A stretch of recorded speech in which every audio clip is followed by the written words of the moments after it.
जाऊयात नागपूरमध्ये गॅस तुटवडा आणि दरवाढीवरून ठाकरेंच्या सेनेनं आंदोलन केलेलं आहे। नागपुरातील संविधान चौकात ठाकरेंच्या सेनेनं आंदोलन केलंय। सिलेंडरला हार घालून तसेच चूल पेटवून या ठिकाणी आंदोलन करण्यात आलेलं आहे। नागपूरमध्ये गॅस तुटवडा आणि दरवाढीवरून ठाकरेंची सेना आक्रमक झाली आणि हे सगळ्या ठाकरेंच्या सेनेचे कार्यकर्ते आता इथे एकवटले आहेत आणि चूल पेटवून गॅस इथं घेऊन आंदोलन केलं जातंय। नागपूरमधली दृश्य आपण पाहतोय। ठाकरेंच्या सेनेचं या ठिकाणी आंदोलन सुरू आहे। या संदर्भातले सुनील ढगे आमचे प्रतिनिधी आपल्याला सविस्तर अपडेट्स देत आहेत। तर सुनील, आपण पाहतो राज्यभरात अनेक ठिकाणी ग्राहक संभ्रमावस्थेत आहेत। नागपूरमध्ये इकडे ठाकरेंची सेना आक्रमक झाली आहे। काय म्हणणं नेमकं ठाकरेंच्या सेनेचं? जय शिवाजी।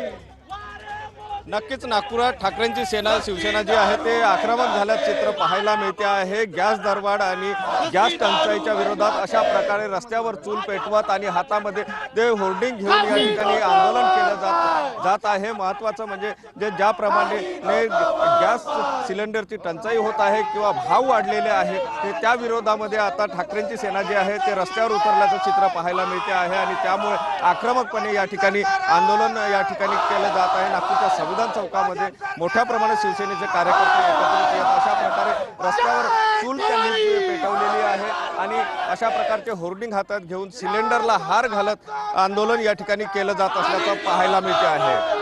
निश्चितच या संदर्भातले अपडेट्स आपल्याकडून सातत्यानं घेत राहू। तुर्तास धन्यवाद दिलेल्या या सविस्तर माहितीसाठी।